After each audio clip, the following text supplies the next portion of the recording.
Well, I knew the game would be kind of tough, but we almost got pricked by poison ivy. But thankfully, we pulled out with a win. So here's a review. Hey, what's up, everybody? It's Drew, better known as RockChalk01, and yesterday, whenever you're watching this, the 4th-ranked Kansas Jayhawks were back home in Allen Fieldhouse as they took on the Harvard Crimson and escaped Harvard with a win by a final score of 68-54. Yeah, give props to Harvard for staying in this ball game for as long as they did. I mean, don't get me wrong, this team has a good chance to make the tournament in March. So, yeah, but we escaped with a win. Now, I do have to say that there was a lot of good things that somehow came out of it, but there was a lot of things that went absolutely bonkers and went on the wrong side. So with that being said, for those of you who do not know, I give positives and negatives about the game. I give a player of the game and a player who needs to improve. So without further ado, let's do it. All right, so positives. KU's shooting performance was in terms of field goal percentage, as KU did shoot better than Harvard for this game. KU shot 47% in this game, while Harvard managed to shoot just 40%.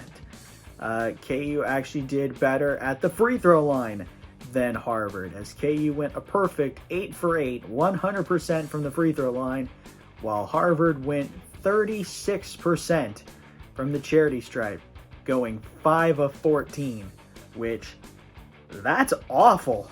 I don't know the last time a team shot that low in terms of free throws in like years against KU, which, yeah, we won the free throw battle by a landslide.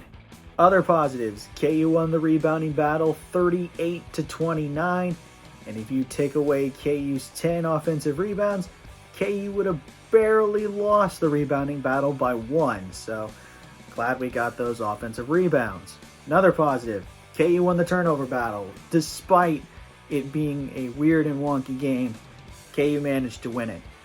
KU forced 16 Harvard turnovers and scored 19 points off those turnovers, while Harvard forced 10 Kansas turnovers and only scored 10. So, yeah, won the turnover battle. And the final couple positives was points in the paint. KU won that battle 40-24. Second chance points, KU won that 14-6. Fast break points, KU won that 14-3.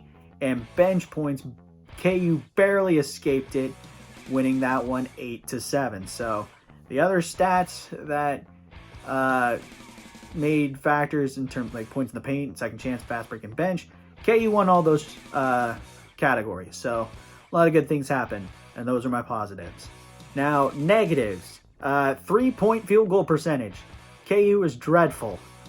This was the worst 3-point shooting performance of the season, and KU actually lost the 3-point battle, as Harvard shot 32% from the 3-point line, while KU shot just 20% and only made 4 threes.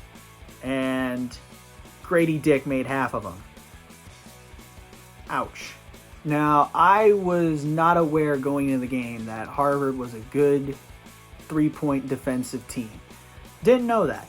And yeah, this proves why that they're good. I mean, only in the second half, KU actually shot better from the 3-point line than the first. I mean, the first half it was even worse, 18%. But KU then shot 22% in the second to make it 20. Still, god-awful. So that's a negative. And the final negative, once again, fouls. Jeez, how can we control ourselves from getting in foul trouble so quickly? KU had 15 personal fouls, while Harvard only had 13. And a lot of guys had 2 quick. I mean, DeJuan Harris had 2 quick. KJ Adams finished with 3 fouls. Jalen Wilson had 3 fouls. Grady Dick had 3 fouls. It just kept going and going. And yeah, we got to stop that. It's going to hurt us later once conference play kicks in. And it's not far away. So we got to just get better at not getting these ticky-tack fouls constantly and bring up the foul total and send teams to the charity line. So, yeah, got to do better on that. And, yeah, with that said, those are my negatives. All right, player of the game. There's a couple guys I want to give honorable mentions to because they actually did pretty well. First guy up, KJ Adams.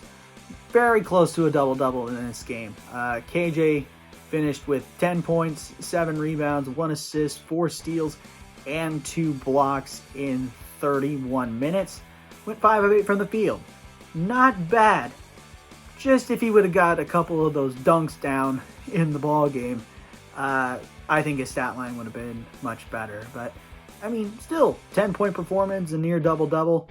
Give him credit. Another guy, Grady Dick, he also had a pretty good stat line of his own. 11 points, 7 rebounds, 1 assist, and a steal in 32 minutes. But it was his cold shooting night that really hurt him. 3 of 11 from the field, 3 of 7 from deep, and 2 of 2 from the free throw line. So, yeah, even though he had a pretty good stat line, his shooting numbers really brought his player of the game nod down. So he only gets an honorable mention. And the other guy I could give player of the game nod to, and it would make the most sense for me to give it to him, but there's another reason why he doesn't get it, and that's Kevin McCullough.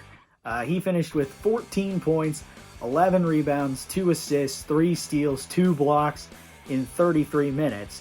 But he had a cold shooting night as well, as he went 5 of 12 from the field, 0 for 4 from deep, and 4 for 4 from the free throw line. So, yeah, if it wasn't for the 5 of 12, 0 for 4 stat line from the field and 3, he would have easily got it because of the double-double. But unfortunately, I just can't do that. So who in the right mind would take that spot, especially from a guy who got a double-double?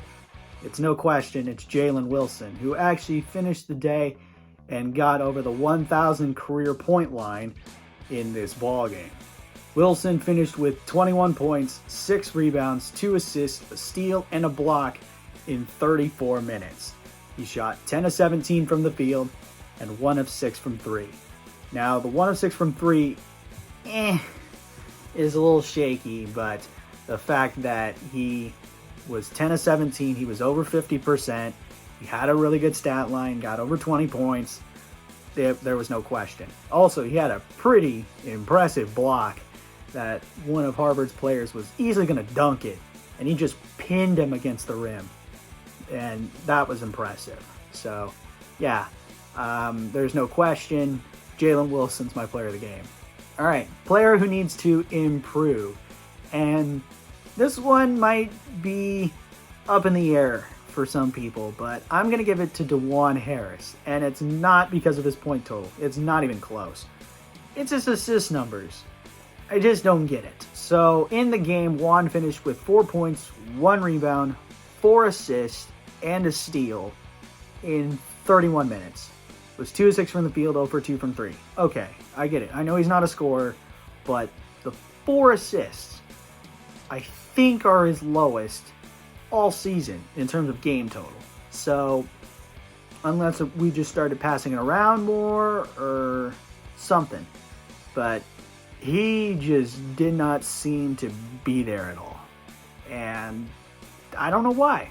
I mean, give him credit, he still scored and still dished the ball out, but to the numbers that he's been doing it at, it's just not there. And I know he'll improve that as conference season kicks into full swing and we're playing tougher opponents in our league. So, yeah, it was just a nitpick here. So, unfortunately, for this game, DeJuan Harris is my player who needs to improve.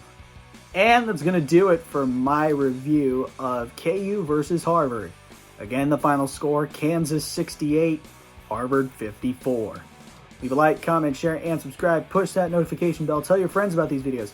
And I should see you again for the next basketball review, as the Hawks will be back home in Allen Fieldhouse as they begin Big 12 play against Oklahoma State.